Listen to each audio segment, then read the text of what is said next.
The ultimate Michael Jordan GOAT defensive video. So the last one, y'all showed a lot of love on that one. Showed a lot of love. And I'm excited for this one. I hope it's going to be some clips I haven't seen. I hope it's going to show some stats too. They explain the stuff because like it's cool to see clips and all, but I want to see stats too as well. I like when I be seeing videos that show the stats. It's just I don't know. I just like those better for some reason. I like the ones where it shows stats and Jordan played. But let's get right to this video. Enough talking. I hope you all have a great day. You know that Michael Jordan is the GOAT. It's undeniable. But what do you do when someone starts using mental gymnastics to make a case for some other player? After seeing comment after comment from those very people on this platform, I've created the ultimate Michael Jordan GOAT defense kit. After this video, no one will be able to beat you in any GOAT debate. Okay. That's the basketball universe guarantee. Let's start with the first rebuttal that you'll surely hear. I like that he started off with this one. Okay.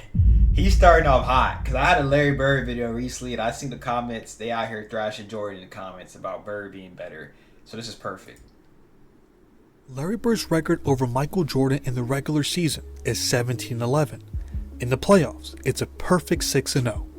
So what exactly do we do with this information? Does it strip away his GOAT title? Is it just a meaningless factoid? Here's the truth. You can't give an informed opinion without being presented with all the information. And I have something that will completely turn the discourse around.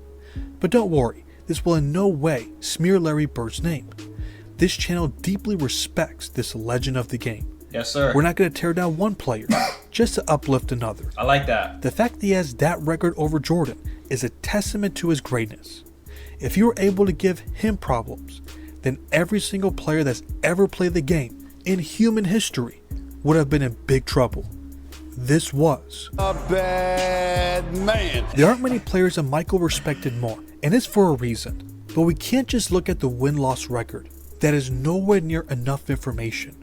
We also want to look at how he performed when playing against them. Did he underperform? Was he not able to live up to the moment? Let's take a look at the numbers. This is what he averaged for the 28 times they faced in the regular season. 33.5 points on over 50% shooting, 6.1 rebounds, 5.8 assists, 2.7 steals. So I'm not gonna lie, I was thinking that this video is gonna be like a Michael Jordan defensive video, but this is a Michael Jordan like GOAT debate, like to like argue with other people, like to defend him as a GOAT. So I like this even more now. And 1.1 blocks per game. That is the definition of individual dominance. Did you know that there were 7 times that he scored over 40 points against him in the regular season alone? Chicken. That includes 2 50-point games. His most noteworthy game came in 1988 in the Boston Garden. Oh. His most noteworthy game came in 1988 that's so crazy. in the Boston Garden. He had 52 points on 55% shooting and 9 steals. Hey! What else he usually did, he elevated his game in the playoffs.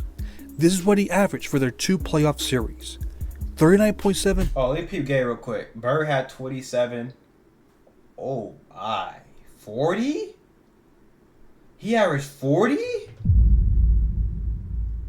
He did 10 more shots. I'm not gonna lie. But he still averaged a 40 ball, 5 assists, 1.8 blocks, more turnovers. Okay.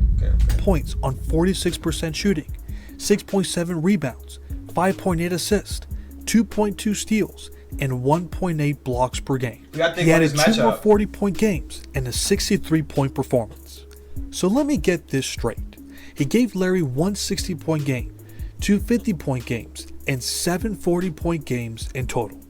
When they faced in the playoffs, he nearly averaged 40 points a game.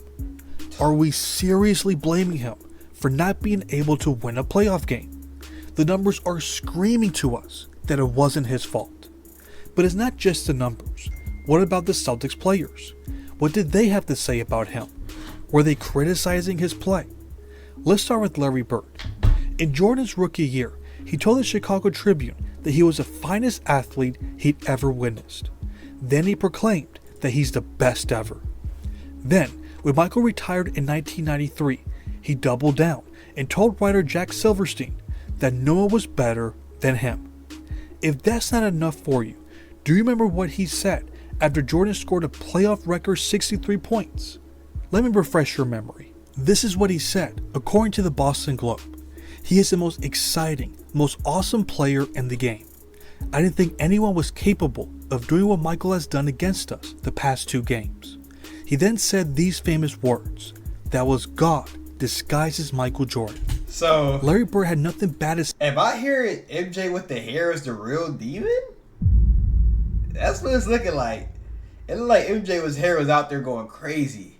Buzz cut MJ. Say about his performances. It was the opposite.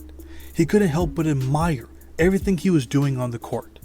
But there was one teammate who was beating himself up for what Jordan was doing. That was Dennis Johnson. This was one of the most respected perimeter defenders of his time. He was someone who guarded the bigger Magic Johnson effectively. But according to teammate Jerry Sichting, this is what he did after Game 1 of their 1986 series. He's in the shower after that Game 1 when Michael has 49, and he's got the stat sheet stuck to the wall, and he's staring at it. He's all soaped up, and he says, the good news is we beat them. Michael is never going to have another game like that again. He was in their heads. They were determined to stop him after scoring 49 points in Game 1. He just tore them apart in that infamous Game 2. He even got the respect of former player and coach K.C. Jones. This is what he said, according to the LA Times in 1990. There's never been anyone else like him. He's like more than one player on the floor. He's a 1 and 2. What type of glaze? He just said Jordan's like more than one player. Nah, that's a crazy compliment. I ain't gonna lie. Guard at the same time. That's most unusual. He does both equally well. Oscar, player on the floor. He's a 1 and 2 guard at the same time. That's most unusual. Hey, that's not too far. We did see Jordan at point guard, and we know he's versatile. He can play the 1 and the 2, so that's not a reach. I ain't gonna lie, you got that. He might be 2 players in 1. He does both equally well. Oscar was close. Magic is closed. Wes was just a 2 guard. And the most underrated thing he has is charisma on the floor. Every great thing he does lifts up the whole team. End of quote. He was already putting him above all the legendary guards in league history before he even won a title. He wasn't criticizing him for being selfish. He recognized that he knew how to uplift his team. Well, if that's the case, then why did he have such a hard time beating them? Check out what Kevin McHale told the Boston Herald. He had crack addicts! MJ had nobodies on his team. It was MJ and drug addicts. 2020. I didn't think he had a very good team around him in the early part of his career, and that kind of came out with the guys who were partying and all that. But then in that 1986 playoff series, I was startled. That first game, he had 49, but it felt like we were going to win the game the whole time. And then in the next game, it went to overtime, and I remember after the game talking to K.C. Jones, and I was like, man, we've got to double team that guy and get the ball out of his hands. That guy's like a one-man wrecking crew. In Game 3, we ran at him. We just got the ball out of his hands. End of quote. What was obvious to them should be obvious to us. He did not have a great team around him. It seemed like they didn't take them very seriously at first. I mean, one guy can't beat a great team by himself. Well, he nearly did it on their home floor. They figured the best way to beat this team was to put all the pressure on his teammates. Just get the ball out of his hands. Take a look at the rosters between the two teams for the 1986 and 1997 series. Does that look like a fair matchup to you? And that right there is the reason why he got swept in both playoff series. It's something that the Celtics players never denied. He needed a better squad. Well, that started to come to fruition in 1988. Jordan, the bag of chips versus the greatest team of all time, or one of the greatest teams of all time. That is when Scottie Pippen and Horace Grant made their debut. This is where we get to turn the tables on this debate. Do you know what Larry Bird's record is against Scottie Pippen? They faced 14 times, and Larry went 6-8 against the Chicago Bulls when Pippen was in the lineup. That's right, a losing record. This shouldn't be a surprise. Larry Bird also had a lot of respect for Scottie. He mentioned that he and Michael Cooper gave him the most problems. Then you add the length and versatility of Horace Grant, their athleticism, and hey, go fly, you gotta loosen up, my guy. Never-ending energy gave this team problems. Of course, that record should also come with context. Larry Bird, Kevin McHale, Dennis Johnson, and Robert Parrish were all past their prime. It makes perfect sense that an aging team had trouble keeping up with a talented, young team like the Bulls. What? So let's be fair. Bro, he just broke him and then had thrown trouble on his teammate. Keeping up with a talented. Bro, this is legit. Am I seeing something different? It makes perfect sense that an aging team had trouble keeping up with a talented, young team like the Bulls. So let's be fair and make this honest statement.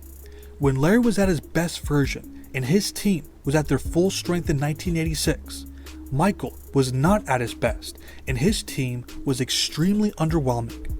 When Jordan was at his best and his team was at full strength in 1992, Larry was on his way out and his team was nowhere near the same as their championship years, even though they won 51 games that season.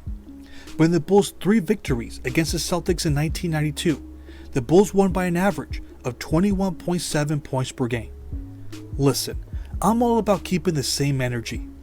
If we're counting those defeats against Jordan during his younger years when he didn't have a squad, then why are we not saying anything about what happened after the Bulls drafted Scottie and Horace?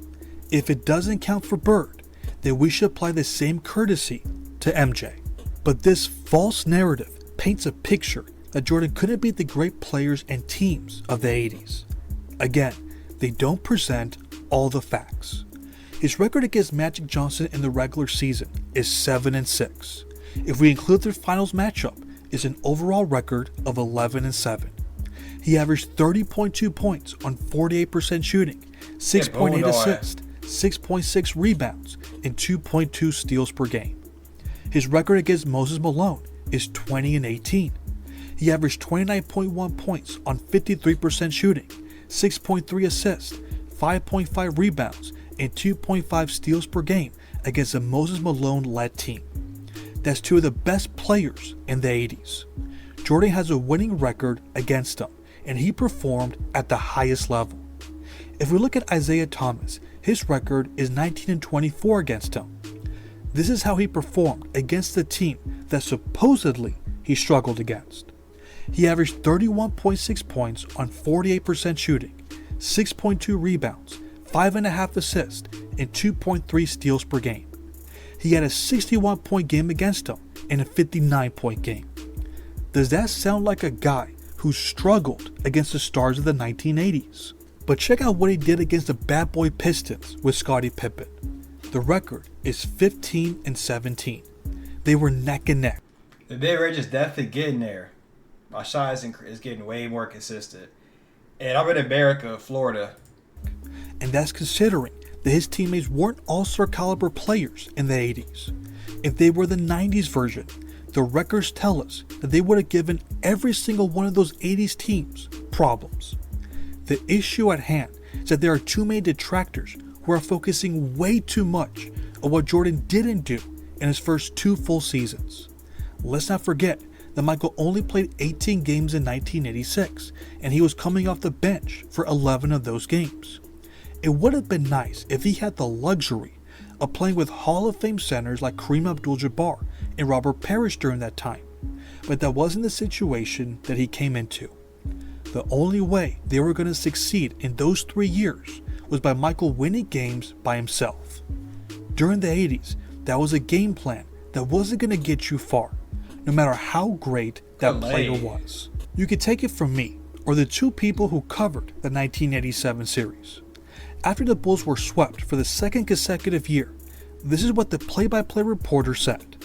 Too much Celtic talent, too much Celtic experience for a Bulls team lacking in both areas. This was common knowledge during this time. What you hear from the Jordan detractors today is revisionist history. Don't buy into it. he was going to get judged. But nah, yeah, what he's saying with the revisionist history about the Bird fans, because Bird is a legend. No disrespect to Bird, but using Bird beating Jordan in the playoffs when Jordan's team wasn't even nowhere near as good and it was a young team, bro, that's not even fair, bro. Bird literally, his 86 team, that was a team that lost one time at home.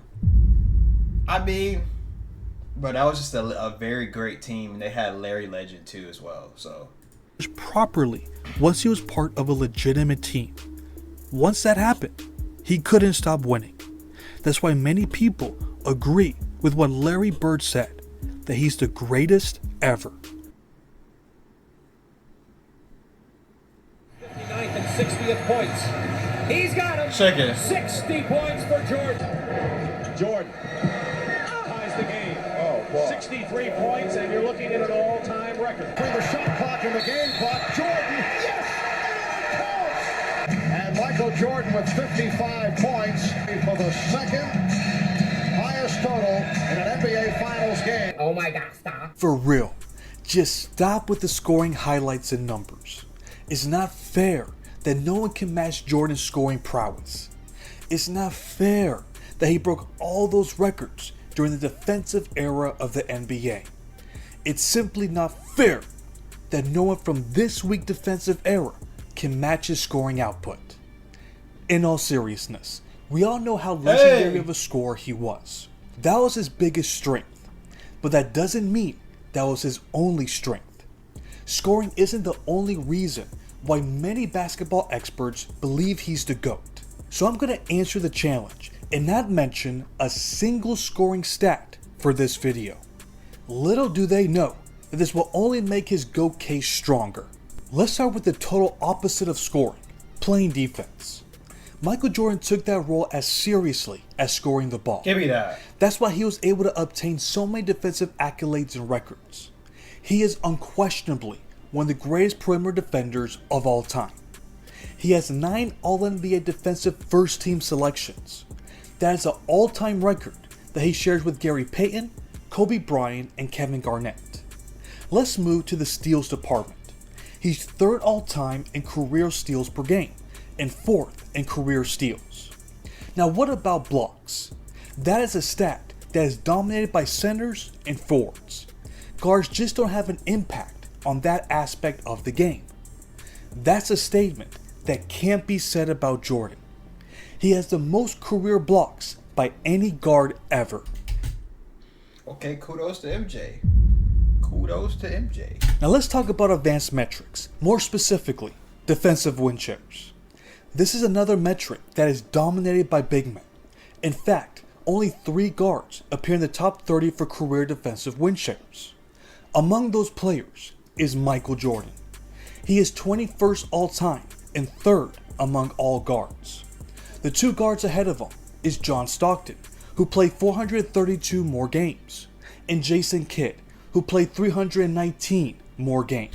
I don't even know what defensive win shares even mean. Like, does playing more games give you a higher chance to having more or something? Is that why he said the games played?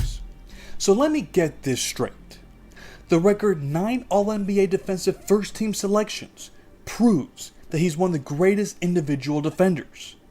Finishing the top 5 in career steals and finishing number 1 in blocks among guards confirms that. Then the fact that he's 3rd among guards in career defensive win shares is just a cherry on top. The numbers say that he's one of the most valuable defensive assets a team could ever have. And yet, I still don't think this is enough. So let's get some testimonials from players who witnessed his defensive greatness. Let's start with a former teammate, BJ Armstrong. He mentioned this to ESPN back in 2020.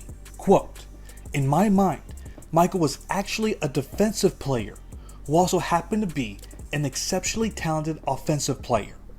In many ways, he knew the game on that side of the ball better. The way he moved and..."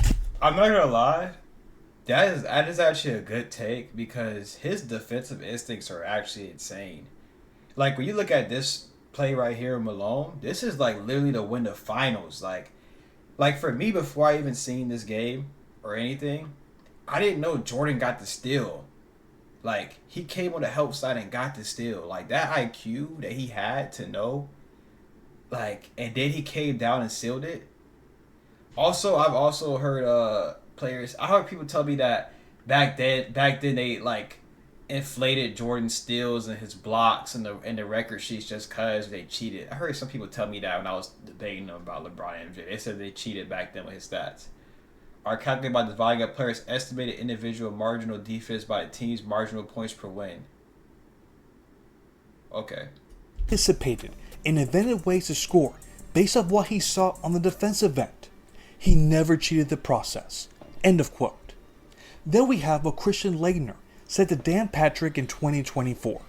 My first impression of Jordan and my lasting impression of Jordan is how much effort he put forth on the defensive end. Michael Jordan was the greatest defender also. And look at the effort Kobe Bryant put forth on the defensive end, and that's where the differences are made. We mentioned the stats and testimonials. We also have individual accolades that he won. For example, he won the Defensive Player of the Year award in 1988. Recent events have caused many detractors to question if he was truly deserving of winning that award. This hasn't fazed me one bit. Here's what I know. In 1986, when Jordan missed nearly 80% of the season, the Bulls had the worst defensive rating in the league. In the following year, they jumped all the way up to 11th. Wait, so in '86 when Jordan missed most of the year and the Bulls made it to the playoffs, right? And then that's the year where Jordan dropped 63?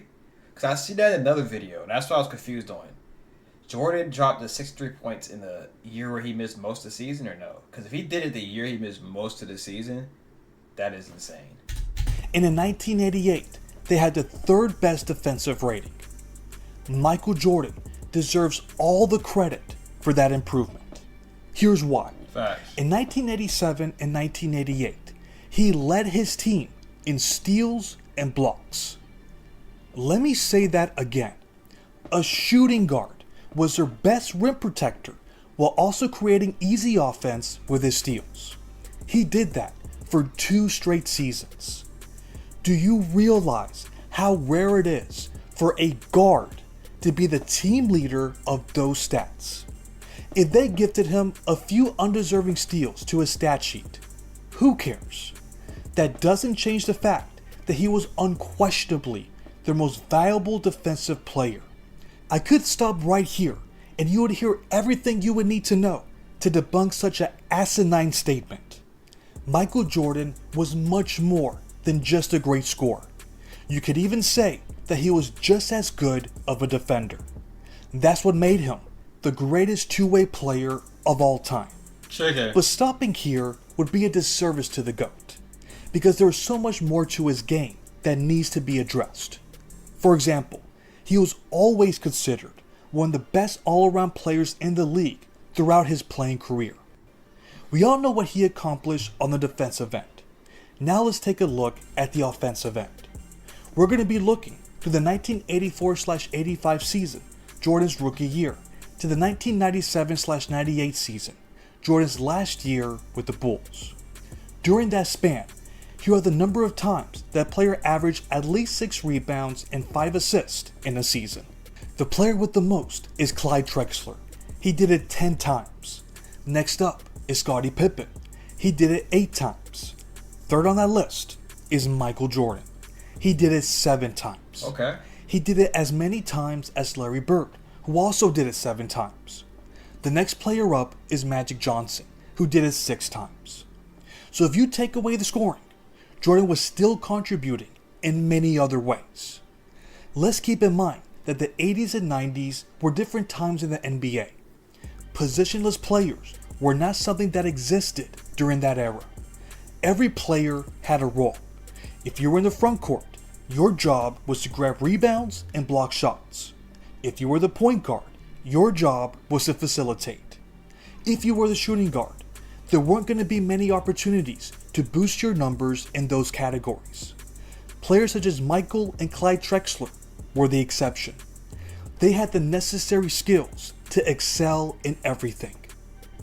If you look at each season of his playing career, he was consistently one of the highest producing rebounders and facilitators for his position.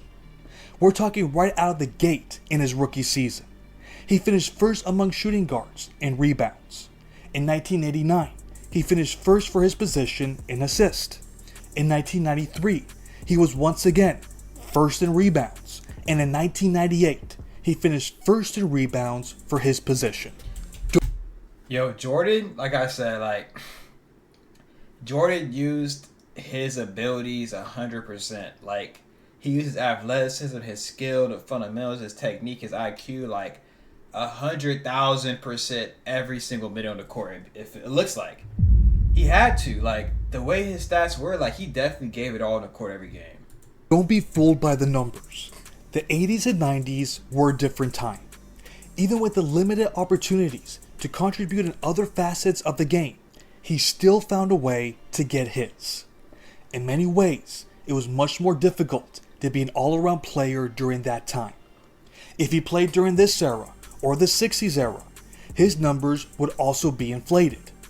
But if you look closely at his game and the numbers, you'll see how great he was at every aspect of the game.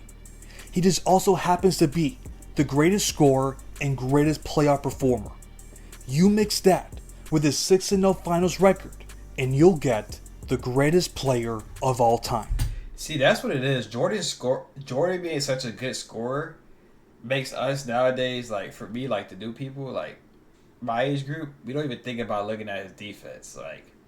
If people were to look at Jordan's defense that was around that thinks LeBron is the GOAT, if you were to look at just Jordan's defense and his stats, there's no way you can think that. He's dominating on both sides of the floor. And then he could pass too. There's literally nothing he couldn't do. That is how you successfully defeat a challenge. They don't want you to bring it up. They claim it's a bad argument. They claim it's a deceiving stat. They say ridiculous things like it had more to do with the quote-unquote weak competition of the 90s than with Jordan's greatness. They know it's the only way to make an argument for their favorite player to be ranked ahead of them. Don't be fooled. Deep down, they know the argument is unbeatable if you simply say that Michael Jordan is 6-0 in the finals. If they want context, if they want logical reasoning behind the 6-0 stat, all you have to do is state the following irrefutable points, and that will shut them down for good. The first thing that they'll surely say is that Robert Horry went 7-0 in the finals, and Bill Russell went 11-12 in the finals. Does that mean they're greater than Michael Jordan? The premise of that argument drives me crazy. We're talking about two completely different things. I like that he brought this up because I hear this a lot too. And when I used to defend LeBron, I used to say the same thing too. So happy he brought this up. If all you're doing is counting rings and nothing else, then sure, I guess he got me there. But that's far from what we're doing. Robert Horry was always just a role player. In some cases, he was coming off the bench for some of those championship years. He was never the primary or secondary reason why his teams won. It makes no sense to compare the two. In Bill Russell's case, we can make the argument that there were at least 3 years where he wasn't the best player when the Celtics won the title. I would include his rookie season, the 1968 season, and the 1969 season. But was it Russell's team also stacked, right? Didn't Bill Russell have a very good team? Can't say the same for Jordan. As soon as it came in? He was always the best player for all the titles he won. Who else in the modern NBA can say the same? Not just that they always were the best player when they won, but for the number of times that he did it. Since the merger, there are 4 players who are in the GOAT conversation that won at least 5 titles. Those players are Kareem Abdul-Jabbar, Magic Johnson, Kobe Bryant, and Tim Duncan. However, none of them can say that they were the best player for each title they won. They all lost the Finals MVP to a superior teammate. But what about LeBron James? He won 4 titles and was the best player in each of those seasons. Here's the difference. He lost in the finals as many times as Jordan won it, 6 times. This is the foundation of this whole argument. It's not just that he won 6 titles. There are players who won more than he did. It's what he did to ensure that he never lost. We're talking about the way he... I like that right there. And really, if you think about it too, it's kind of common sense though, right? Like, Jordan was the best player of the team each finals. He went 6 times. He never lost. Jordan also, did he win in college too? He won the Olympics. Jordan win at every level of basketball? This man has won at every level of basketball he's played at, right? Performed. This is where we can say that he is superior to everyone else. Let's start with this fact. There has been no one in the history of the game that has been relied on more by their team to win a title. We can prove this by one simple stat: usage rate. We're going to be looking at the highest usage rate for a single postseason by a player that won a title. Number 1. If you want to build an app and have no idea how to code or where to start, check out is Michael Jordan in the 1993 postseason. Number 2, it's Michael Jordan in the 1992 postseason. Number 3, it's Michael Jordan in the 1998 postseason. Number 4, it's Hakeem Olajuwon in the 1995 postseason. And at number 5, it's Michael Jordan in the 1997 postseason. He has 4 appearances in the top 5 alone. I want you to think about how impressive this is. We're going to use LeBron James as an example. There was one time when he was utilized as much as Jordan was in the playoffs, and that was in 2015. We can see right here, it was just under his 1993 postseason. The question is, how did he perform? He averaged 30.1 points, 11.3 rebounds, and 8.5 assists per game. That's not bad at all. In fact, they're great numbers. But take a look at his shooting percentage. He averaged 41.7% from the field. When he was asked to be utilized as much as Michael was, he turned into an inefficient gunner. He couldn't take on this added workload while also being his normal efficient self. But what about Michael Jordan? In the 1993 playoffs, he averaged 35.1 points on 47.5% shooting, 6.7 rebounds, and 6 assists per game. When he was asked to be utilized more than anybody else in playoff history, he went on to average the most points per game by any player in the postseason while winning the title. And yes, he was efficient. Instead of running out of gas in the finals, he went on to average the highest points per game in the final series. Bro, and one thing too is, as a LeBron fan before too, I mean, still him kind of, like, still a LeBron fan, but he's definitely not the GOAT. I used to think that LeBron, like, was the most usage player, most valuable player, this and that. But he's not even in the top 5. I don't even see him in the top 5 of this, bro. Jordan's in 4 out of 5 spots. Like, yeah, that's in the GOAT. Like, yeah, winning at every level is very important. Like, that's a very incredible feat. I feel like it's undermined. Because we talk about the GOAT of basketball, like, winning at every level is insane, bro. Like, he legit is just a winner. 41 points on 51% shooting. This guy's motor is just on 51% points per game in the final series. 41 points on 51% shooting. This guy's motor is just insane. He did all this after leading his team to back-to-back titles. This was after he posted a 34.7 usage rate in the 1993 regular season, which is the highest usage rate by any player who won the title in the same year. I just gave you 4 unbreakable records the same year, which is the 34.7 usage rate in the 1993 regular season, which is the highest usage rate by any player who won the title in the same year. See, that's a good key thing right there. The highest usage rate by any player that won a title. Like Russell Westbrook's usage rate is high right here, but that didn't equivalent to titles. So it looks like the more you give Jordan the ball, the more your chances of winning, basically. I just gave you 4 unbreakable records that Jordan achieved in just one season. And we still have 5 more to go. Let's start from the beginning, in 1991. What makes this one special is that he can say that he led his team to a historically dominant postseason.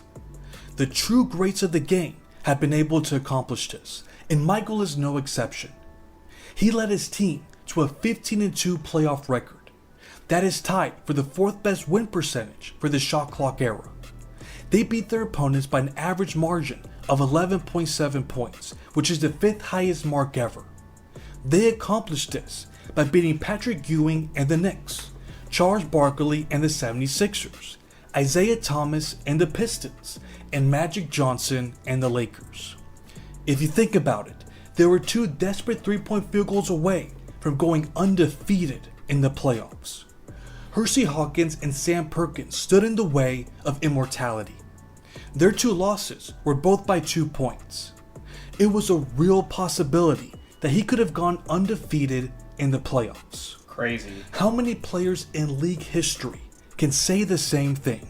Once he reached the finals, he made history from an individual standpoint. If you are someone who watches my videos, you know what stat I'm about to mention. But if you are new to the channel, you're going to be blown away by what I'm about to say. I bet. In the 1991 finals, he averaged 11.4 assists per game. That is the highest average by any player not named Magic Johnson.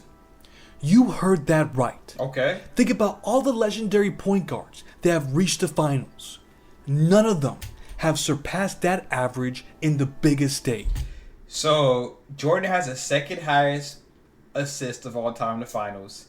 He has the highest scoring of all time in the finals. And for guards, when it comes to blocks in total, he's the best blocking guard, best defending. Yeah. But you know what Magic Johnson up. never did? Average over 31 points per game while shooting nearly 56% from the field. The numbers don't lie. In the finals, we have never, ever seen a better playmaker. For a point of emphasis, we mentioned earlier that Jordan averaged the most points per game in the playoffs while winning the title. Do you know who's second on that list? It's Air Jordan once again. This came in the 1992 postseason when he averaged 34.5 points per game on 50% shooting. He also added 6.2 rebounds, 5.8 assists, and 2 steals per game. The fact that he holds the top 2 slots. Which year of the Knicks Bulls series you want me to watch? Proves that he is a superior playoff performer over any player.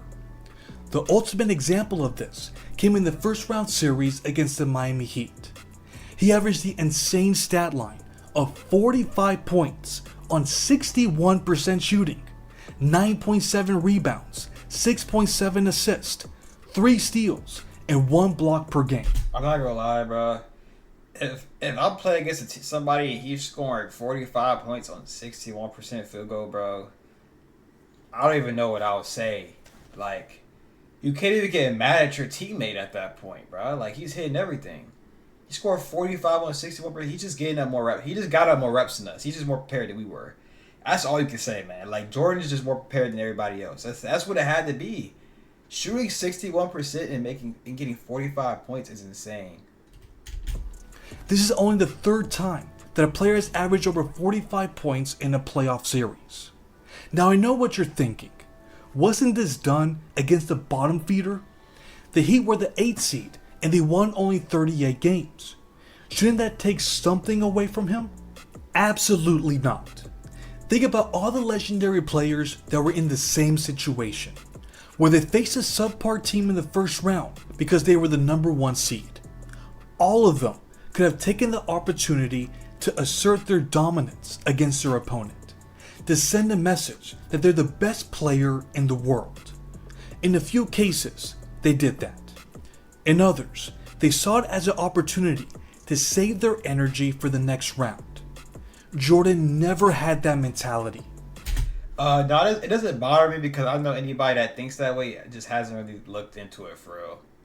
They haven't really took the time out to really look into the stats, or they probably don't really care that much to look into it, or they're just going to be too biased about it. He was always in kill mode. No matter who was on the floor, he was always going to give it his all. The vast majority don't have that same mentality. The few that did could never match the numbers that Jordan recorded. This is another thing that separates him from everyone else. It's one thing to have the right mindset, and it's another to have the skills to back it up. Michael's one of the few athletes that had both, so he shouldn't be penalized for making history against that team. Let's be real here. If you had the opportunity to make your path to the finals easier, wouldn't you do it? But to have that luxury, you have to play hard in the regular season to gain home court advantage.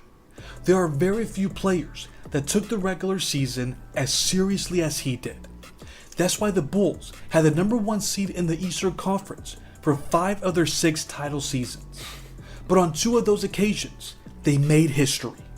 In 1996, they won the most games in the regular season and playoffs combined.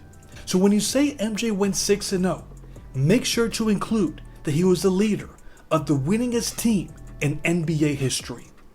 And guess who has the second best combined record? It's the 1997 Chicago Bulls. They went 84-19. It isn't just that he had 2 separate three-peat runs. As much as they want to dismiss that, it's the fact that the second three-peat is the most dominant 3-year stretch in league history. But that doesn't mean it was a cakewalk. They experienced some close calls that put their title hopes in jeopardy. This is where they asked the greatest clutch player to bail them out. In this video that I made, we discuss in detail that his 1997 finals performance is the most clutch series from any player. He had his hands on 3 game winners. Try to find a player that's had more than one in the finals. While you're looking that up, you can then try to find me the number of top 75 players that have made a title clinching shot. The only one is Michael Jordan. If it wasn't for his supreme clutch abilities, maybe he would have gone 4-2 in the finals instead of 6-0. But he made sure that wouldn't happen. So when we say he's 6-0, we're also implying that he's the greatest clutch performer in playoff history. When we say he's 6-0, we're not just counting his rings. What it really means is that no one has ever performed better on the biggest stage.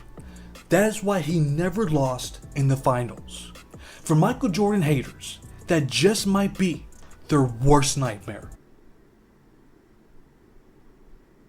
Okay, bet. In the next season, the Bulls drafted Scottie Pippen and Horace Grant.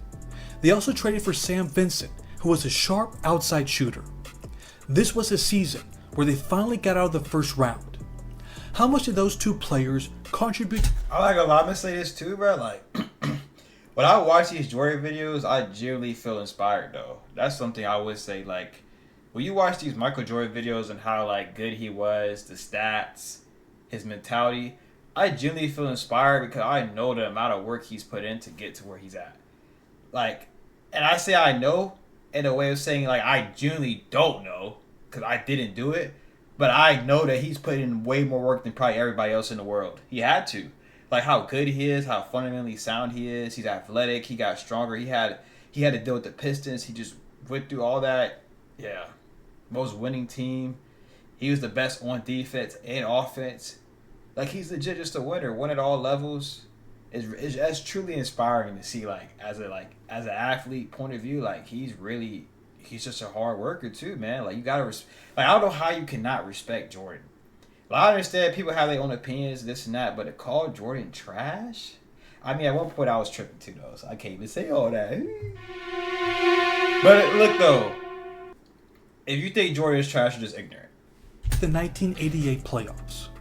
Well, in that first round series, Jordan averaged 45.2 points per game, while Pippen and Grant averaged a combined 19.4 points. Come on, people. The numbers by 5 points. Well, in that first round series, Jordan averaged 45.2 points per game, Okay. while Pippen and Grant averaged a combined 19.4 points. Come on, people. The numbers clearly indicate that he didn't need Scottie Pippen to advance past the first round. Obviously not, because he was only a rookie. He just needed competent players who could help a little on the offensive end. What about in 1989, when the Bulls made the conference finals? How much did they contribute? Pippen averaged 13.1 points, and Grant averaged 10.8 points in the playoffs. Jordan averaged 34.8 points.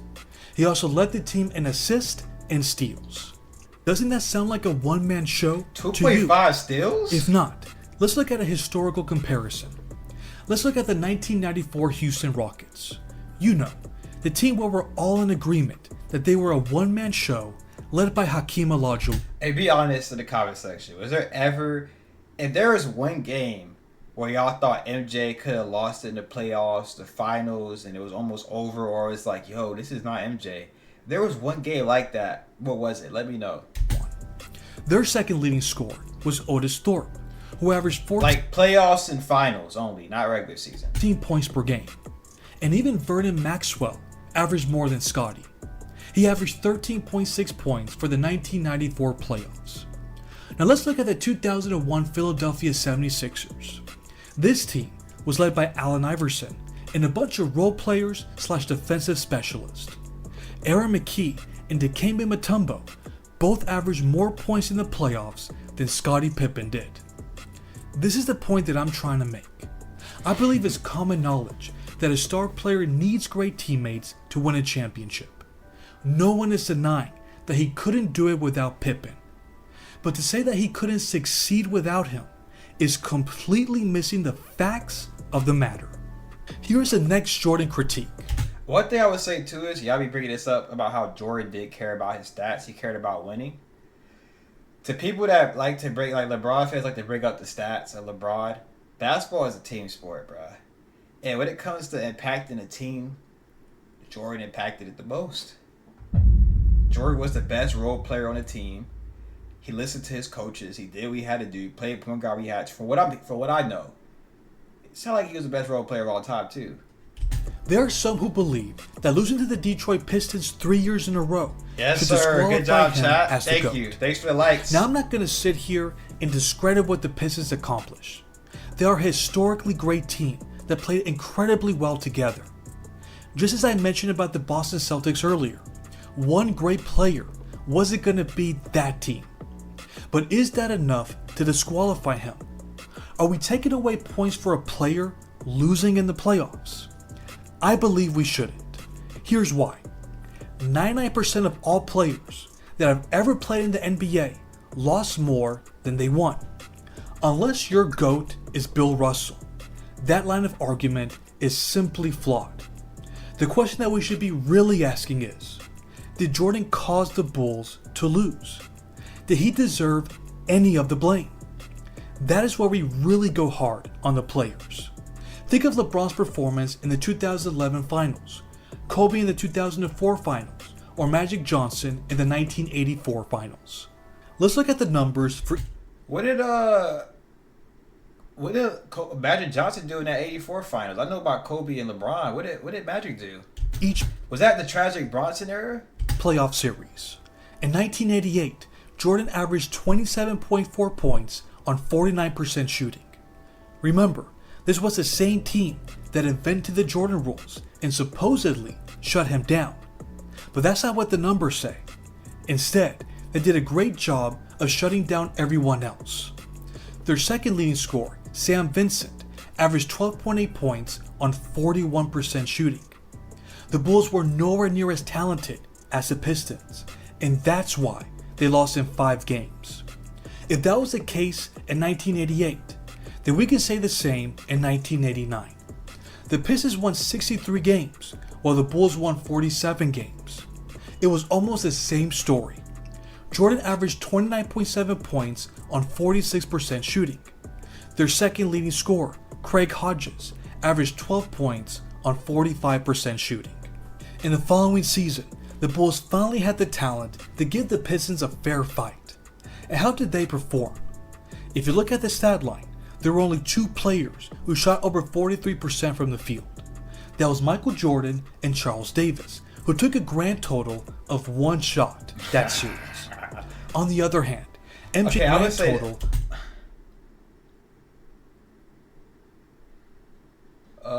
Points 160.